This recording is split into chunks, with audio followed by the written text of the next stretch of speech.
Mga katanungan sasagutin, mga alalahanin lilinawin. Ito ang programang katuwang nyo sa usaping batas, serbisyo publiko at politika, maging sa kalusugan, pisikal man o espiritual. Ako po ang inyong kapatid Cheryl Cosim, sagot kita. At napapakinggan nyo po kami sa Radyo 5 True FM. Dito tayo sa totoo. At live din po tayo sa Facebook page ng True FM. Please do follow us on FB. At kung kayo po ay Signal subscriber, kami po ay napapanood nyo sa Channel 19.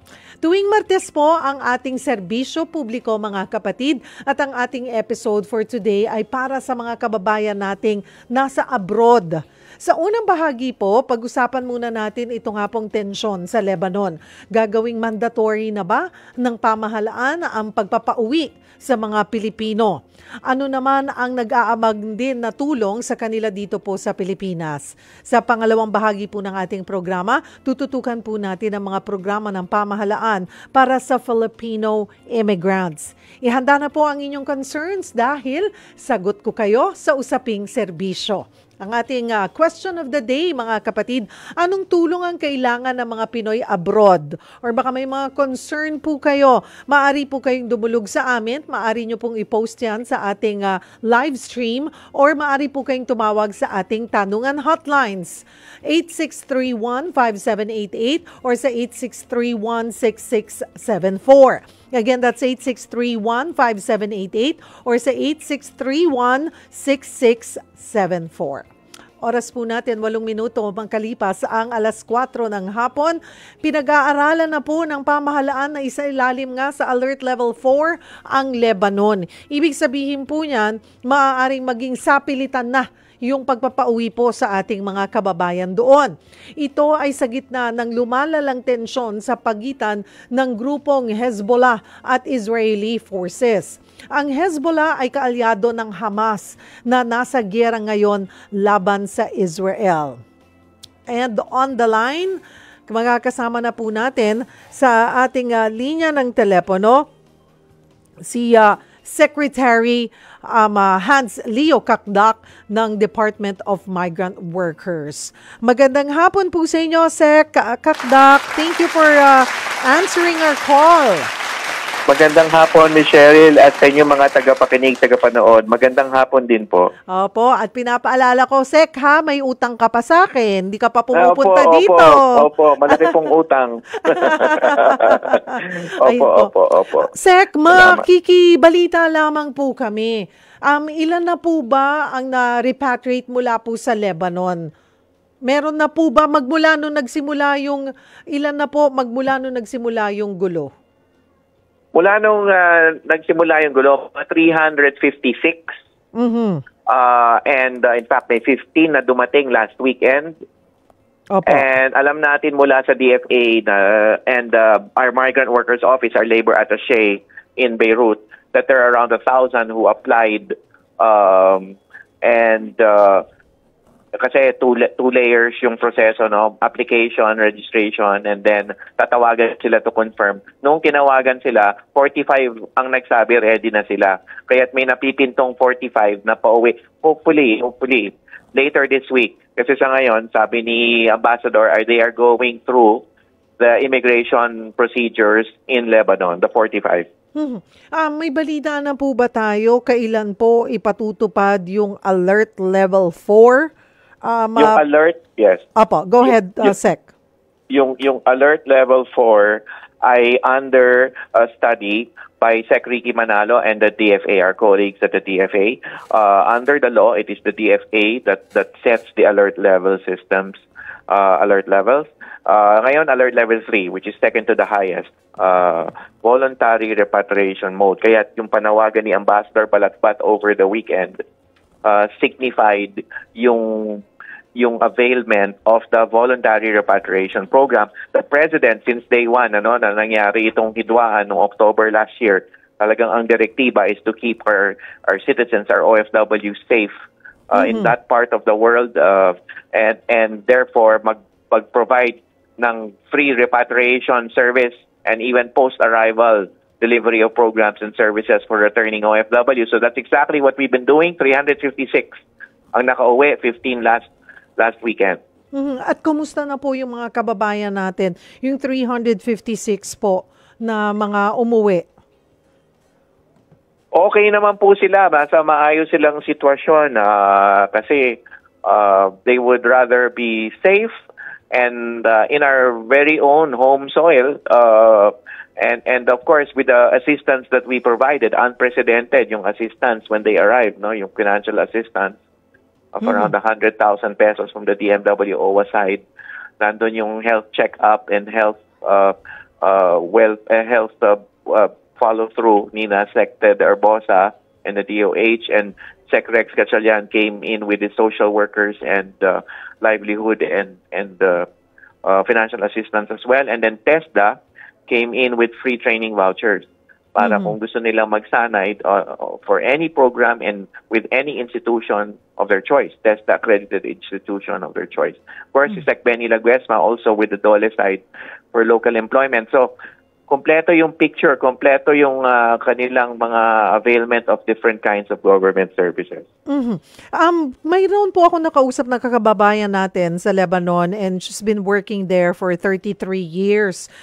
Isa po sa nabanggit niya na the government should really concentrate na talagang ang kumbinsihin nilang pauwiin ay yung undocumented na mga kababayan natin. Tansyado po ba natin kung gaano karami po yung undocumented na Filipino sa Lebanon? It's hard to say at this stage, no? But we know that there are 11,300 Filipinos in Lebanon. We're still determining that exactly. But really, Ms. Cheryl, it doesn't matter. We will help everybody. The law says we should help all OFWs, whether documented or undocumented. So wala akong problema yon sa pagtulong sa kanila. Ang mahalaga yung sila ay OFWs, meaning they work there. Opo. At hindi sila permanent resident kasi meron yung mga kasal sa Lebanese na permanent resident. So hindi sila OFW. But that's more of the minority. The vast majority would be OFWs, especially mga OFW kasambahay. Yun po kasi daw din yung takot ng mga undocumented. Though, sabi nyo nga po, hindi natin alam kung gaano karami sila, na ang iniisip ng mga undocumented, first, baka hulihin sila. Or second, pag umuwi sila, baka wala naman din daw, hindi katulad ng mga documented, yung mga benepisyong makukuha nila pag uwi. So, pare-pareho po yan. Secretary, linawin lamang po natin. Yes, pare-pareho, Ms. Cheryl. As I said, what matters is that they work. At least of course, yung undocumented, may ibang implikasyon yan sa OWA programs, no, where there is a membership system in OWA. But as far as the DMW is concerned, kasi baka dandun yung confusion akala nila mala OWA ang treatment, no, kailangan miyembro. Pero hindi po, basta OFW. Kaya tinalaga ang Department of Migrant Workers para lawakan at pagpalalimin ang saklaw at ang programa, ang delivery of services to all kinds of OFWs, including undocumented. From the side of DMW, magkano pong financial assistance na ibinibigay po natin sa bawat OFW na umuwi? Okay. It was 50,000 no, for the first 356, but kamakailan lang last week kasi pinaripaso ni Pangulo yung rates natin, yung levels of assistance. So, yung assistance was increased from 50 to 75. And there's a counterpart system between DMW and OWA. So pinamatch ng OWA yung binibigay ng DMW. So it's 75, a total of 150,000. That's good enough for about a 3 or 4 month salary, maybe even 5 month salary doon sa Lebanon. So ako, may kumpiyansa ako na our domestic workers in Lebanon will agree to come home. Kasi at least meron silang 4 or 5 months na wherewithal na pantawid na kahit papano, no? Because of the growing tension, escalating tension in that part of the world, lalo na sa southern Lebanon. So I'm still very hopeful that many will comply, lalo na pag tinaas na to mandatory. Doon po ba sa 356 may mga undocumented po doon? Sa Sa 366, yes. Merong mga undocumented workers naman doon. A vast majority would be documented, but still there would be undocumented doon sa 356. 356 po. Okay. Yeah. Okay, doon po sa 75,000, since sila po 50,000 sila, so dadagdagan ba or yung mga bagong dadating na lang magsisimula po yung pagbibigay natin yung ng mga 75? bagong dating na lang. Oo. Baka humabol eh. Pasensya na po. Of course, we can consult with the Commission on Audit. Pero the standard rule kasi, as we know in government, it's prospective. It's prospective. Kasi, syempre, nung in-increase namin yan, na-factor in na namin yung projection in the future rather than backtracking. So, but of course, we can still consult the auditing authorities. Opo. Whether that is allowed. Doon po sa mga kababayan po natin na gusto na pong umuwi, may mga yung nakauwi na po, Sec, meron ba silang issue sa mga employers nila na hindi sila napasahod? Yung ba mahahabol pa nila? In general, wala tayong issue na ganun. Ay, that's good. Opo. Kasi nagpapaalam ng maayos at merong sapat na pasahod. But of course, having said that, we're mindful, no? Naka-ready yung labor attaché natin, nakausapin yung mga employers about that. Meron lang safety and security issue. May time element, di ba? So, we cannot also afford to let an issue on salary linger kung area na ang escalation of violence, of tension, of conflict. So we will have to be mindful of that too, di ba? Ibig sabihin, may possibility na may umuwi talaga na may pending labor issues. We will try our best to settle the pending labor issues, but given the reason why we're sending them home is to keep them safe, hindi na rin natin mahihintay to a certain extent, di ba? Yung whether or not maayos yung labor issues kung ang conflict na ay nag-escalate and they need to come home and be safe. At babalansihin lang natin is what I'm saying, Ms. Cheryl. Hindi absolute na kailangan makuha muna yung labor claims bago makauwi. Opo. Sec, ngayon po ba na may deployment ban na tayo or nagpaplano po tayo magkaroon ng deployment ban sa Lebanon? Meron na pong deployment ban. Alert level 3 is a total deployment ban. Okay. Kaya lang, voluntary repatriation. Okay. Yun lang talagang alert level 4, which will make the repatriation mode mandatory. Yun ang malaking kaibahan. Sec, kaka-confirm lang po sa inyo ng commission on appointment. Yes. Maraming salamat, Michelle. Congratulations. Ayan. Opo. Ano pa po, siguro, dito, panghuli na lamang po ito, ano pa po ang plano natin sa DMW? Yes, palalawigin pa natin yung ating mga programa.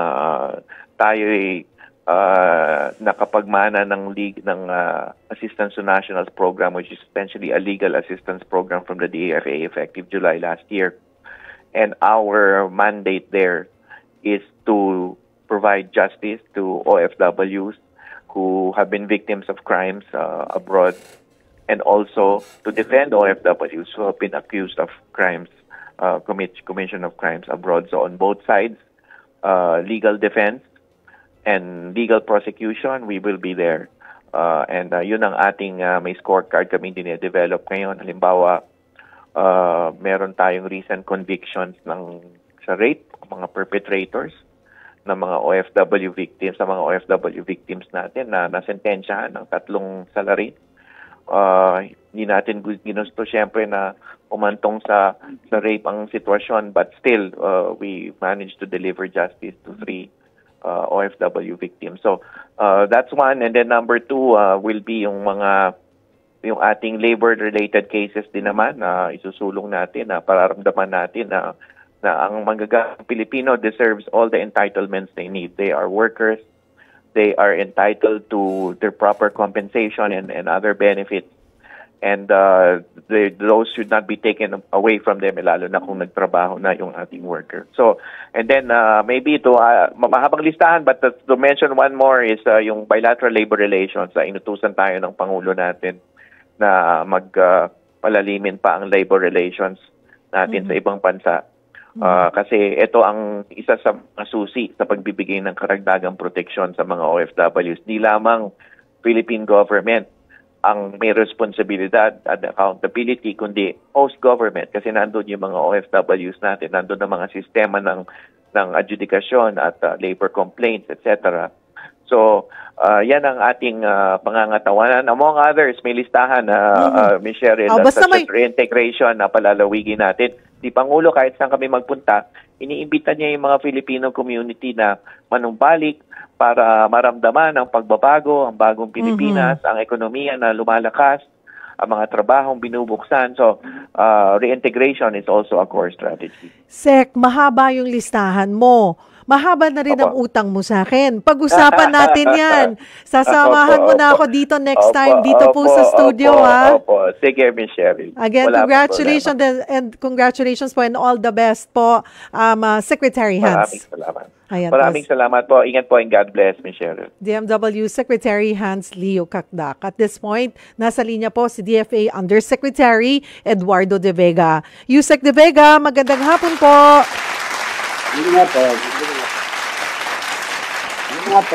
Yusek, mangangamusta lang po kami. May plano na po ba anytime soon ay itataas nyo na po sa Alert Level 4 ang sa Lebanon po? Wala pa naman kasi po wala pang advice yung ambassador at saka hindi pa naman nagkakaroon ng attack mismo sa Lebanon mismo, no? Skirmishes are purely limited sa border. Ang iniwasan natin pag lumawak yung gulo. Pero wala pa nga yung indications na magkakaroon ng gera sa buong Lebanon. But so far po, nadagdagan na po ba ang listahan ng mga gusto pong umuwi? Yes, yung weekend, there were 738, ngayon 779. Parami siguro. Sabihin natin, 10 a day. So, kahit paano meron, no? So, ganun to. Karamihan yan mga undocumented or mga hindi pa masyadong matagal sa Lebanon, kaya naninibago pa sa itong mga war signals, no? Kaya pinakaban. Yung mga matagal na kasi sa Lebanon, ayaw malis. Opo. Pero, yung total na nakauwi na po ay nasa around 356 and you're saying po na more than 700 po yung nagpahiwatig na gustong umuwi. Out of those more than 700, ilan po yung mga susunod na pwede nang pauwiin po? Well, wala pa kaming indication na embassy kasi kinukuha pa yung ng exit clearance. Kasi pag nag-uwi kami from Lebanon, hindi ito yung nakikita yung mass repatriation, 100, sabay-sabay, 50. Usually, binibigyan lang namin ng plane tickets yan, kasi uwi na sila. Siguro, in trickles, no? Every week, may 2, 3, 4, ganyan. So, yun na lang, kinukuha lang yung papers release. Kasi mahirap, alam niyo pa, di ba, sa Middle East, minsan, ang problema, kailangan pa nyo ng exit permit kung hindi kayo, documented po? Yes. Kung hindi pa nakukuha yung exit permits, no? So, ganun pa. Kung sakali man po biglang mag-alert level 4, kaya na po ba, nakahanda na po ba yung plano natin para maiuwi yung mga kababayan? Kasi mandatory na. Yes, plans in place. Tama po. Masabi ko na kaya because we've done it already before. Kasi it's a long process. Tsaka hindi lang natin gagawin solo yan. Magtutulungan tayo with other agencies like yung UN, yung ibang mga embassies, pati yung ating mga host governments, kunyari Lebanon mismo, or other friends of the Philippines. No? Ang issue dyan, so, iwasan na mangyari yun. Sana yung mga undocumented, yung wala namang papeles nun, sana dumiretso na lang sila sa Pilipinas muna. At Meanwhile, ginagawa ng Pilipinas at ibang bansa, lahat ng mga dokumento na kailangan para magkaroon ng peace, no? Lahat ng literal dokumento, mga resolution, mga encouragement, mga peace agreement, gano'n, no? Okay. Well, paano naman po yung mga ayaw? Karamihan sa kanila nasa Beirut na malayo daw po sa Well, kaguluhan. we'll have to give them assistance ng different type, no? Na itiyakin na lang natin na sila, na they're safe for the meantime, no? Kung kailangan nila financial assistance, pwede rin, eh. Pwede rin po silang lumapit kahit nananatili po sila doon. Yes, kunyari, kailangan naman layunin naman ng DFA, nabigyan sila ng protection. Alright. At saka nandyan din yung migrant workers doon, kasi ito lang sabi ni Secretary Castro. May nakaschedule po ba na susunod na batch na uuwi? Yes. Yusek. Sabi namin hindi ko masabi yung plane na ilalapag namin sa inyo. Kung gusto nyo salubogin, ha?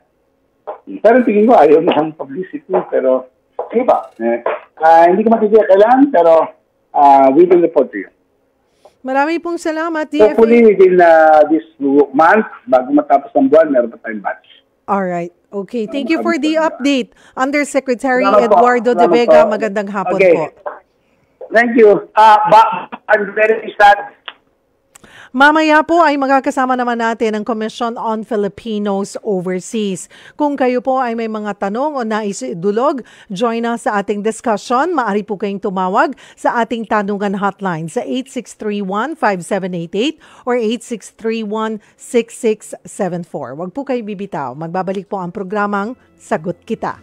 Nagbabalik po ang programang Sagot Kita. Kasama po ang inyong lingkod Cheryl Cose. Mga ating question of the day, anong tulong ang kailangan ng mga Pinoy abroad? Bukod po sa DFA at DMW at OWA, mayroong tinatawag na Commission on Filipinos Overseas o CFO para magbigay po ng assistance sa mga kababayan natin na nasa abroad.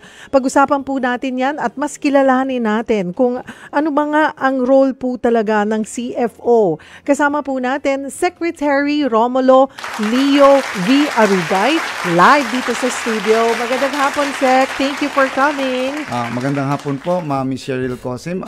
Isang masayang taus-pusong pasasalamat sa pag-imbita niyo sa amin dito sa inyong istasyon. First time ko po talaga narinig ang CFO. So, sa mga katulad ko at sa mga nakikinig at nanonood po sa atin, para po sa kanilang kaalaman, ano po ba ang CFO? Ano po ang inyong mandato?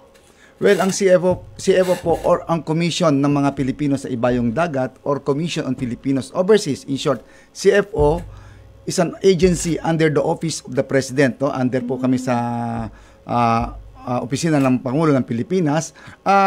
Primarily, it was established way back in 1980 through Batas Pambansa bilang 79 or tinatawag nating Republic Act number 79, ano?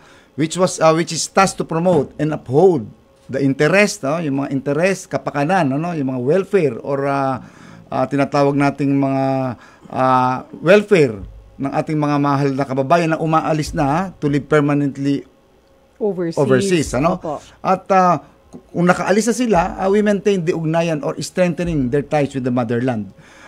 Under our mandate also, we provide assistance and advice to the Office of the President and Congress in the formulation of policies and measures affecting Filipinos overseas.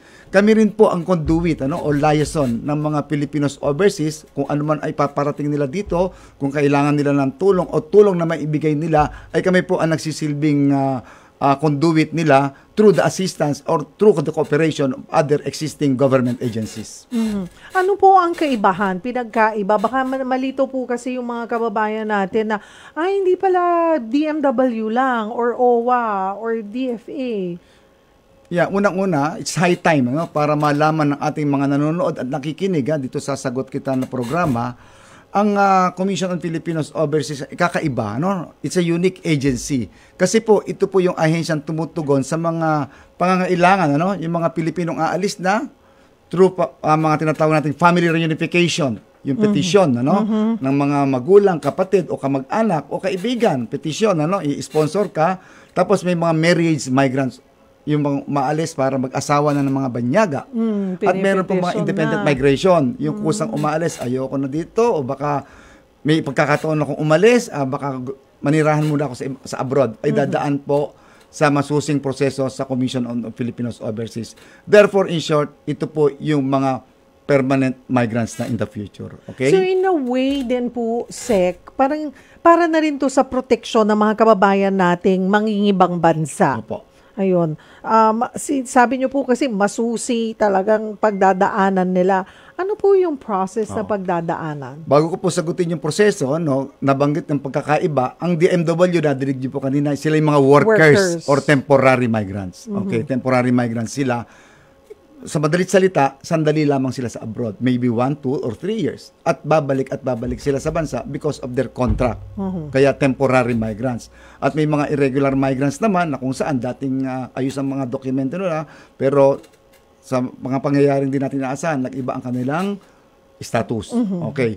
Pero diyan, DMW ang mga workers, no? Tapos ang DFA, dapat malaman nila, the team and leader natin under one country team approach na kung saan permanent, temporary migrant ay saklaw nila. Lalo-lalo na sa assistance to national. At yun nga po, yung proseso. Yung programa, okay. Opo, yung pre-departure orientation seminar para sa mga aalis na, mga 20 years old hanggang sa 59 years old, dadaan po sa orientation. Bakit orientation? Dahil hindi biro ang mag-ibang bansa. Ngayon, ang aming opisina ay tutugon sa kanila upang masusing tignan, kung ikaw ba'y handa na? At ano ba ang mararamdaman mo pagdating mo sa ibang bansa? Yung kultura, culture shock, ano bang ekonomiya doon? Ano ang gobyerno? Ano ang mararanasan mo? In short, hinihanda na natin sila sa kanilang paglisan, pagpunta ng abroad. Para pag nandun na po sila, chances are, malaki ang pag-asa, maayos ang kanilang sitwasyon, hindi sila magkakaroon ng mga hindi nakalang problema kasi nakahanda na po sila. Kailangan, lahat po ay dadaan po sa inyo. Hindi ko lang po maalala, baka siguro bata pa ako, I was in high school when we were petitioned, kaming 4 na magkakapatid ng dad ko going to the US. I suppose dumaan po kami dyan? Or dahil minor kami, hindi na? Ang minor po ay dumadaan sa between 13 to 19 dadaan, pero yung mga bata po exempted na. Dumaan po kayo sa Paco, Manila. That was way back in 80s or 90s po. 90s, siguro. Early 90s po. So dadaan at dadaan. Opo. Para nga naman, hindi ma-culture shock din. Bahagi pong yun. So ngayon po, ano yan, one day na seminar? One day seminar lang po yan at agad-agad makukuha nila ang kanilang digitalized certificate. Kaya pagka wala pong ganon, pagdating nyo po sa immigration sa Terminal 3 or Terminal 2 or sa Clark, mababump up na po kayo. Okay. Isa po pala yan sa mandatory requirement po. Kailangan.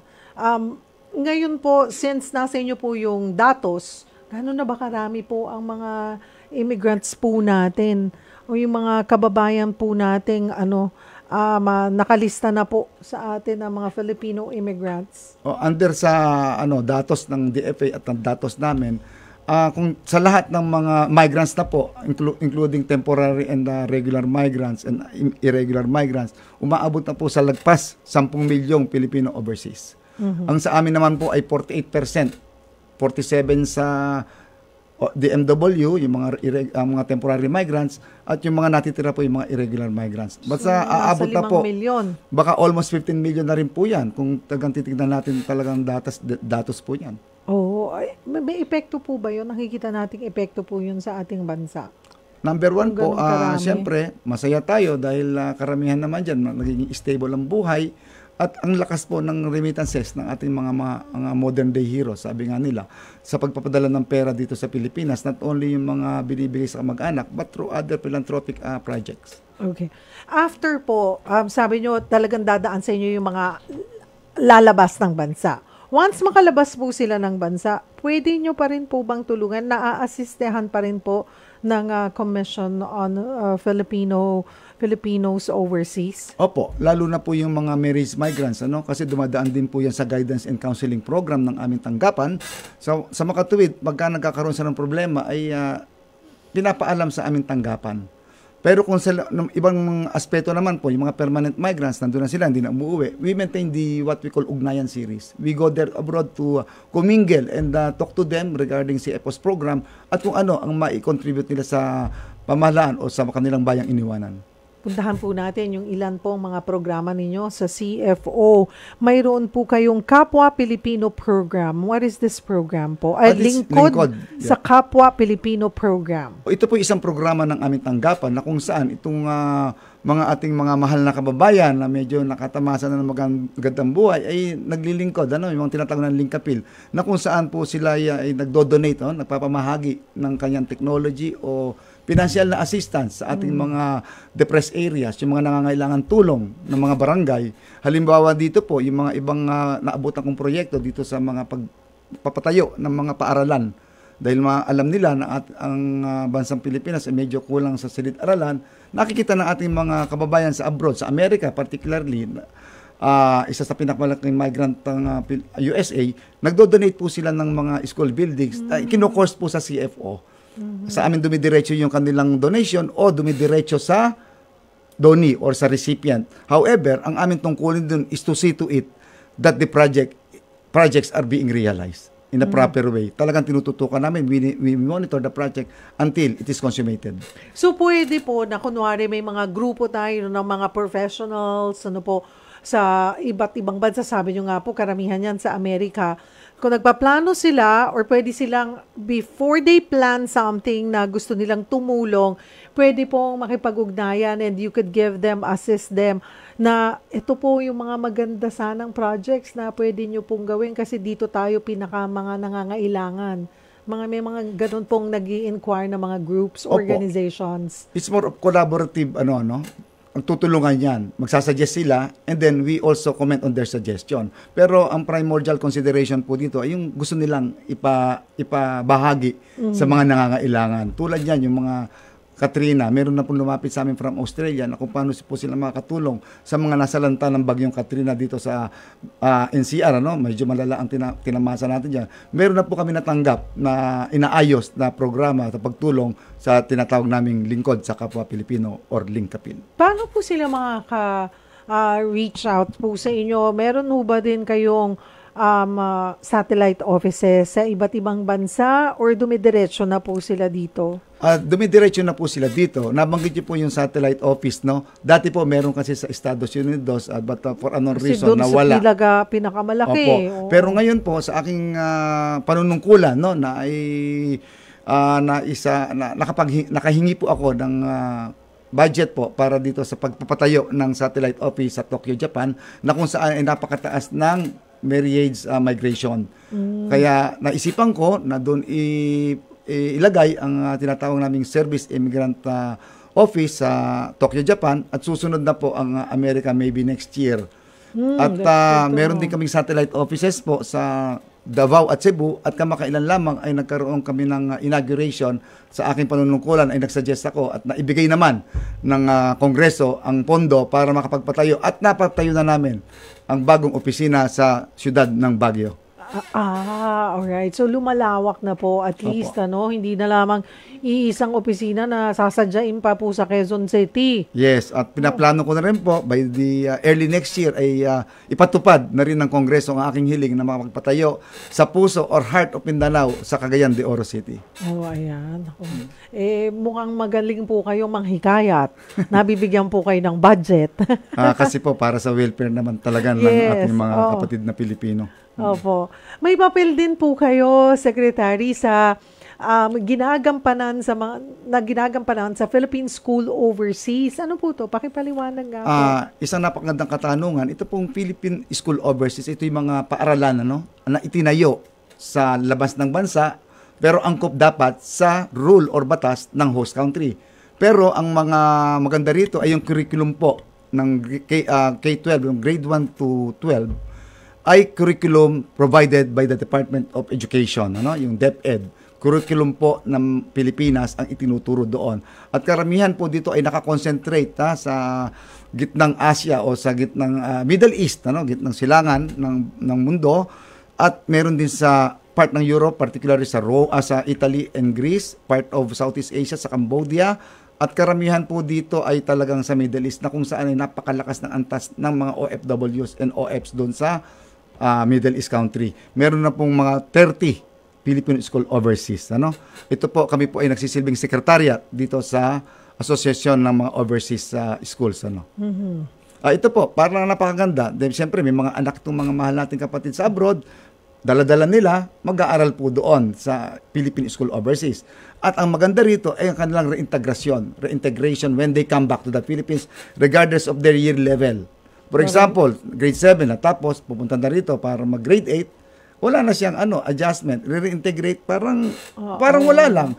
Nag-aral doon, pagdating dito, ganoon din, nag-iba lang na siguro ng environment. Tapos lalo na pag-graduate nila ng grade 12 doon, pag-college dito, alam nila, pagpasok nila, walang culture shock, walang adjustment kasi curriculum ng DepEd ang kanilang pinag-aaralan. Saan pong mga bansa yun? Meron po tayo sa Kingdom of Saudi Arabia, sa Doha, Qatar, sa UAE, sa Bahrain, meron din po sa Libya, meron din. Iba-iba ho may-ari niyan na pag-aari ng mga Pilipino or ng mga taga doon na kung saan ay majority must be Filipino students. Meron din po tayo sa Greece, sa Italia, Cambodia. At ito po ay napakaganda ng takbo dahil from time to time po, we coordinate with them. We provide the services to them through what we call seminars or programs or conference dito sa Pilipinas at sa mga iba-ibang bansa din. At hindi nila kinakalakihan o nakakalimutan yung kultura ng Pilipinas. Opo, that's the main reason why Philippine School Overseas were established.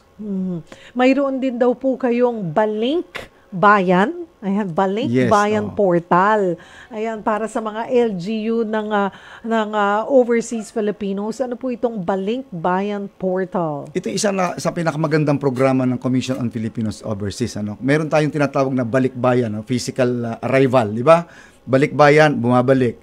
Ito pong Balink Bayan, hindi na kailangan bumalik ng mga Pilipino, regardless of your status. Kung permanent ka na dyan, mas nga OFW, pwede mag-access dyan sa Balink Bayan one-stop online portal, na kung saan ay nagdo-donate kami ng computer at may capacity building sa LGU, sa mga staff doon, upang magkaroon na sila ng connection o ugnayan sa mga Pilipinos na taga-kanila. For example, taga-Cabanatuan or Quezon City, pag may portal na dyan, itong link na sinasabi namin, ikaw ay nasa Saudi Arabia, nandun ka sa Estados Unidos, dumiretso ka na sa LGU mo, na kung saan, kung meron kaming partnership.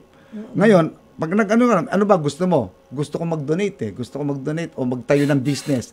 Maglilink ka lang doon. Pag nakapag-link na po kayo doon, makikita na po yung inilagay naming mga inputs doon sa system na iyon. At lalong-lalo na yung mga government basic services. For example, SSS, PhilHealth, Pag-ibig, o yung mga gusto mong bayaran dito sa Pilipinas, amilyar, magtanong ka na doon sa link na iyon. Ba't pa ikaw ay uuwi? Ba't magpapadala ka pa ng pera? Baka kung saan lang mapunta ang pera padadala mo. Diretso mo na sa dapat puntahan. Yan pong isang innovative na functions namin na kaiba, na kung saan talagang maski nasa ibang bansa ka na, makakadiretso ka pa rin sa LGU mo o sa bayan mong inuwanan.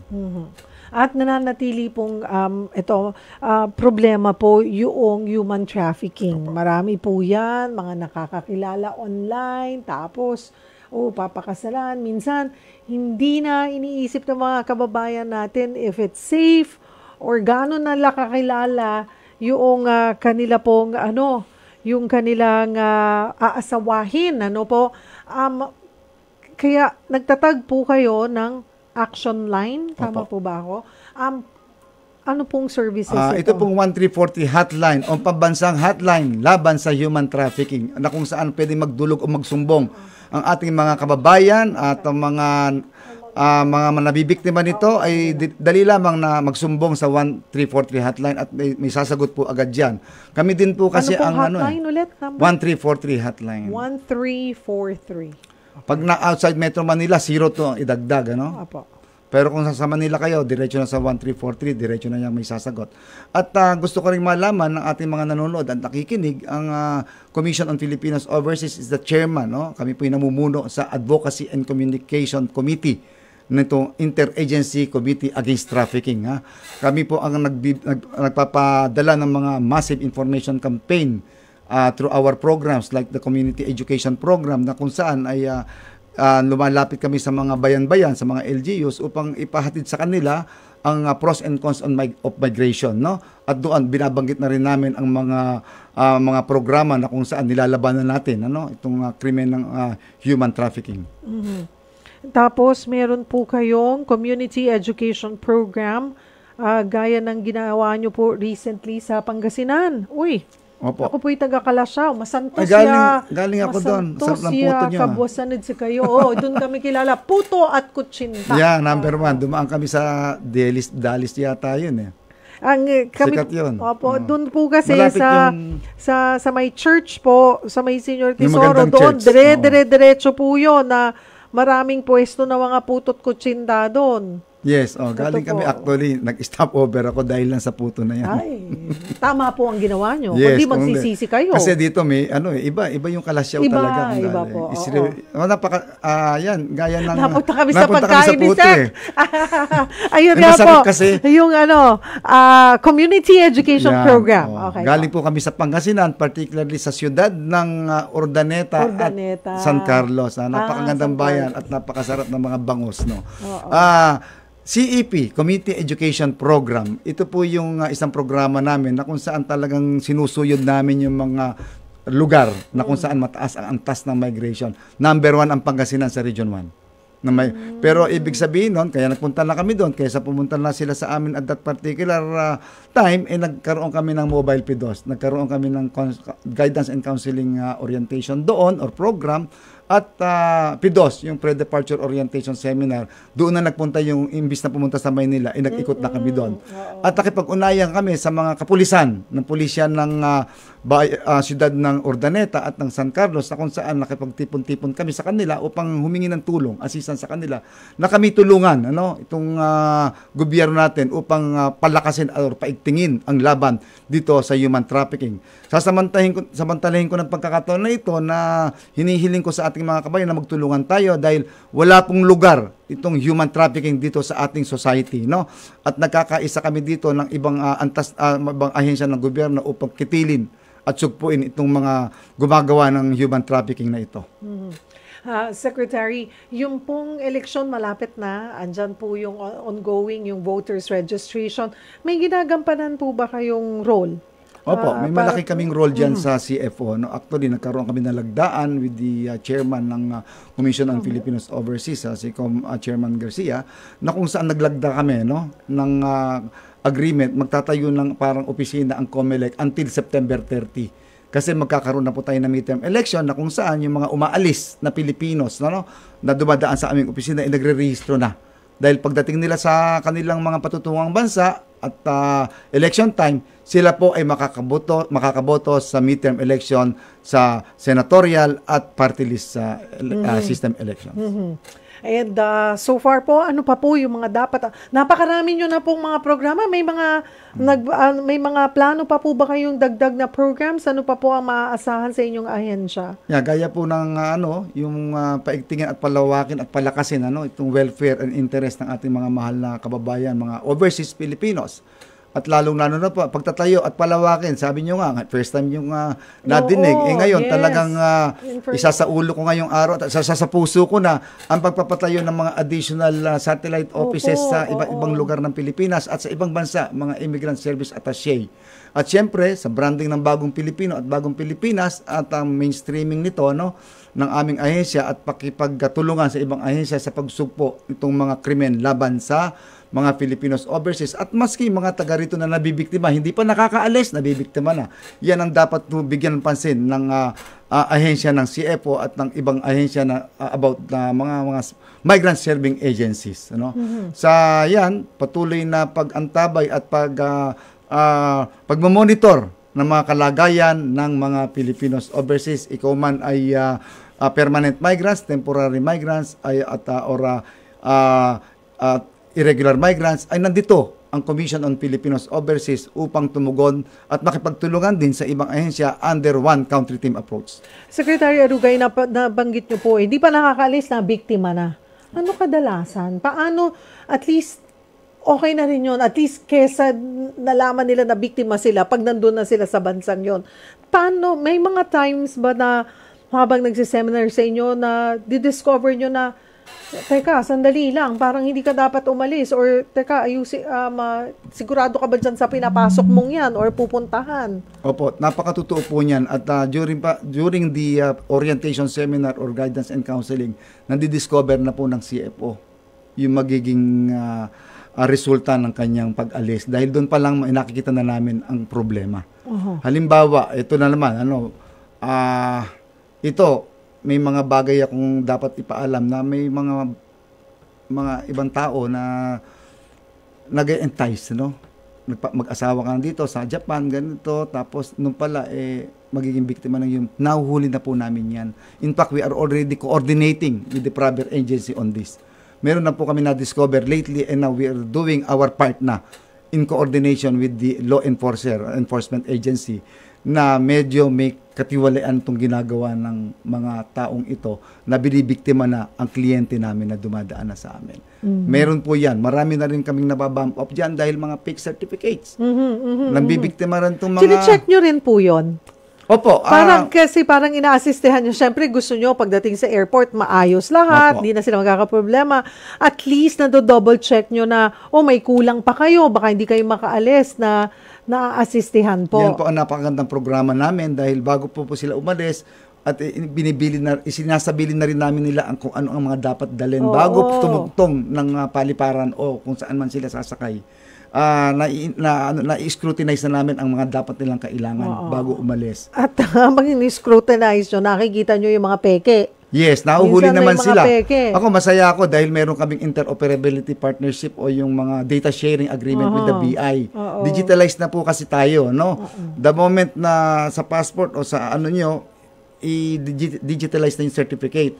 Kaya, real time, pag alis mo, i-scan ng BI yan, pagka-scan, fake ka, bump off ka. Kaya, there's no place, na yung mga fake certificates po ay wala nang lugar sa CFO. Talaga hindi ho kayo makalabas at 101% mahuhuli po kayo ng Bureau of Immigration. Pwede kayo yung first layer na, no? Opo. Kasi makikita nyo rin din siguro sa behavior, sa galaw.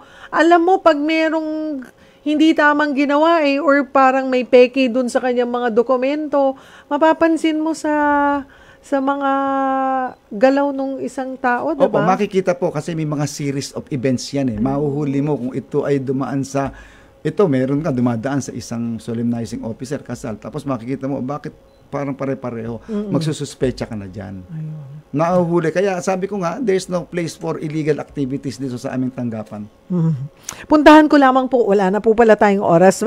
Daanan ko lamang yung mga comments po ng ating mga netizens. Okay, si Mylene Marquez, medyo malawak. Paano ba napepetisyon ang isang kamag-anak? Ano ang requirements for immigrant visa? Manggagaling po yan dun sa taong magpepetisyon po sa inyo. Hindi po masasagot yan kasi ni Secretary Arugay kasi depende po yan dun sa bansa na kung saan nakatira yung magpe-petition po sa inyo. So, sila po ang dapat nyong kausapin on that, Mylene. Si Arnel Bulosan Versosa, ang tulong na kailangan ng mga Pinoy abroad, sapat na proteksyon ng pamahalaan tulad ng constantly na monitoring sa mga agency nila at always na pangungumusta. I think this one is for OFWs kasi yung mga ahensya daw, Pero again, yung mga immigrants po natin, yung mga permanent resident na, yung status po sa iba't ibang bansa, nandito po ang Commission on Filipinos Overseas para po pwede nyong takbuhan pag may mga concern. May mga pagkakataon kasi na, naninirahan, may asawa ka na, pero alam mo na, yung pag may nangailangan ka, gusto mo ang tatakbuhan mo, kapwa mo Pilipino So, ayan po, ang CFO pwede po yan.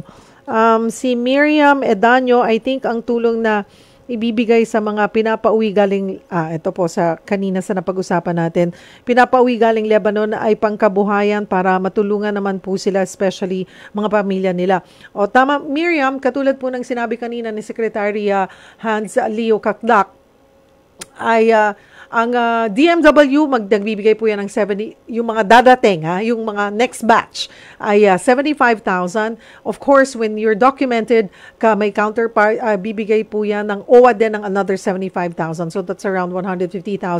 Plus, yun po kung gusto mag-TESDA or gusto po ng livelihood na programs, so mailalim sa livelihood programs, may ino-offer po sa lahat ng mga kababayan natin na umuwi dito po sa ating bansa.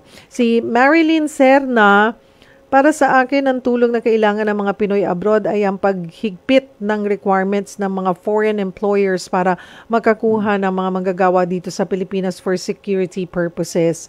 Masusing background check sa mga employer at kumpanya. Hopefully po ay maimbitahan na natin dito si Secretary Kakdak at mapag-usapan po natin lahat ng detalye on that. And hello po Secretary Romulo Leo V. Arugay. Ayan, maraming salamat po sa inyong serbisyo mula kay Kathleen Basa. And alas 5 yung punto na. Hi Rita, watching from Lebanon. Mag-iingat kayo dyan, Rita Espanyo. Narinig nyo kanina sina Secretary Kakdak at Yusek De Vega. Kung gusto nyo na pong umuwi, anytime pwede nyo na po kayong makipag-ugnayan sa ating pamahalaan dyan. Si Leo Coso Acha watching from Saudi Arabia. Mag-ingat po kayo dyan. Christian. Ayan, shout out naman po Christian Yabut from Navotas City. Ayan, maraming salamat. And Arnel Bulosan Versosa, hello po. Ayan, sa mga taga Davao del Norte, hello po sa inyo. Thank you for watching. Thank you for listening. Secretary Arugay, siguro po doon sa may mga concerns pa, saan po ba pwedeng mapuntahan ng office, the main office of CFO, or again, the hotline numbers that you gave kanina po? Ang tungkol naman sa opisina, kami matatagpuan sa Quezon Avenue lang, sa Upper Class Tower, corner Quezon Ave, corner Scout Reyes, at sa website namin, andun naman yung lahat yung mga contact details namin, cfo.gov.ph o CFO, Commission on Filipinos Overseas. Makita nyo na po lahat doon, pati mga programs at serbisyo at kung mga dapat na numeron dapat tawagan. Thank you for coming to the program, Sec. Ayan po, Secretary Romulo Leo V. Arugay ng Commission on Filipinos Overseas. Salamat po at taos po sa nagpapasalamat si Ms. Shirley Cosim sa kasagot kita na programa at lalong-lalo na po sa mahal na Pangulo na si Ferdinand Bongbong Marcos Jr.